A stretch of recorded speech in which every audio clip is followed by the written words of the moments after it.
Well, I'm afraid I'm here to talk about politics. Sort of. Our world is growing more and more divided, with a gap in the middle that's going to be the size of Jupiter soon.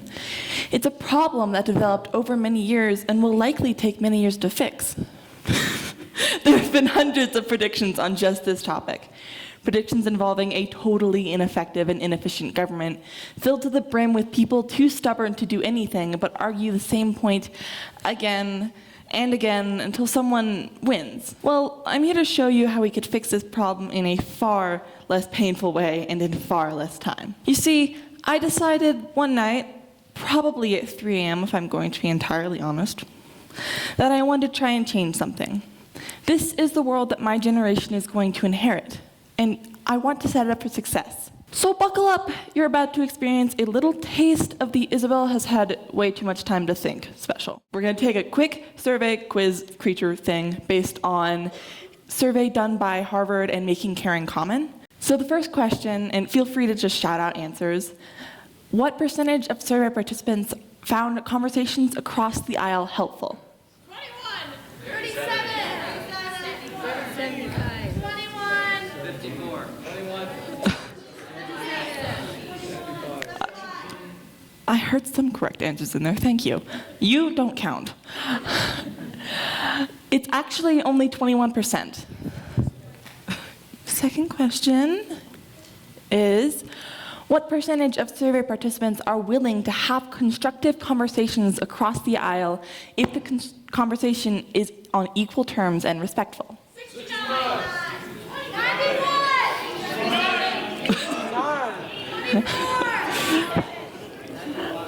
Oddly enough, no, it's not 69%, it's 80%. There's a huge difference there in the potential versus the reality. So let's get into it. While growing up, I moved a whole bunch. We'd go from North Carolina to Colorado to California, all the way to Switzerland and back. On top of that, we traveled to as many places as we possibly could, always trying to soak in everything the world has to offer. You don't go to that many places without meeting people with some really strong opinions. And regardless of who they were or what they believed, I saw a common trend: isolation and expulsion. I finally saw the problem, and the problem was humanity.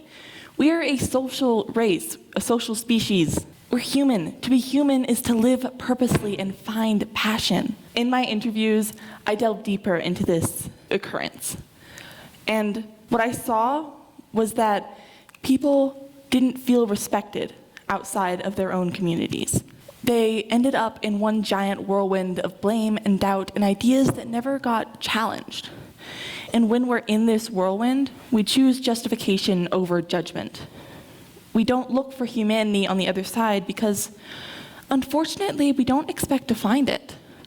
Think of it like a tree. Each individual person is a root. And that root creates a greater structure. Our homes, our communities, our lives, countries, and the earth as a whole. And from that tree sprouts the fruits of our endeavors. Whether it's getting your first job, supporting your families, running for town council, or even visiting another planet. None of these things would be possible without the support of the people. Our voice nourishes this tree, which nourishes the potential that every person holds. Now, imagine a root of this tree stopped working. Sure, maybe the rest of the tree and the rest of the roots could continue going, but ultimately the tree is weaker as a result of it. Now, say it's not one root, but instead a whole clump of them. That devastates the tree and devastates the strength it could have. And that's what's happening today.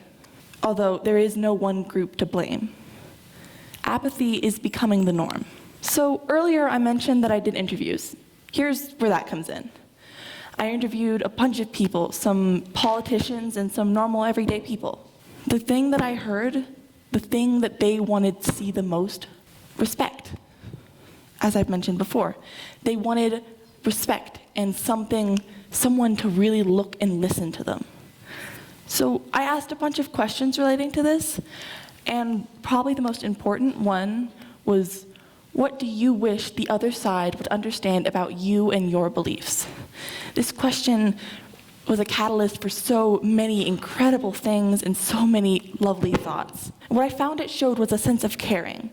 It showed that someone, me in this case, was willing to listen and learn and willing to engage in this conversation. I created a give and take relationship. I gave my attention and I got their knowledge in return. It's in our nature as humans to give and take, and that isn't a bad thing at all. Nature gives and nature takes. It is an undeniable and gentle indifference. And that wasn't the only thing that I found. The other thing was people are upset about the lack of unbiased sources in our media. And while of course we would all like to see that, the likelihood of that happening is fairly slim. So branch out. Closing off one option or the other closes off a critical point of information. We as humans have a common need for human nature, for our human nature to be recognized. A voice seen, heard, respected, and included is a voice happy. This is the way to end our constant loneliness. In an effort to do so, I implore you to find the mirror in the person sitting next to you. Because what I've seen is that people are losing hope. Our divisions have grown to the point where some people don't even think we can recover. I think we need to prove them wrong. And what I want more than anything in the world is to revive some of that hope and passion and love and breathe just a little bit of life back into the world. Because I think we've let ourselves go too long, and it's really time for us to heal. And honestly, if you disagree with me, come find me after, because I am more than ready to talk. Thank you.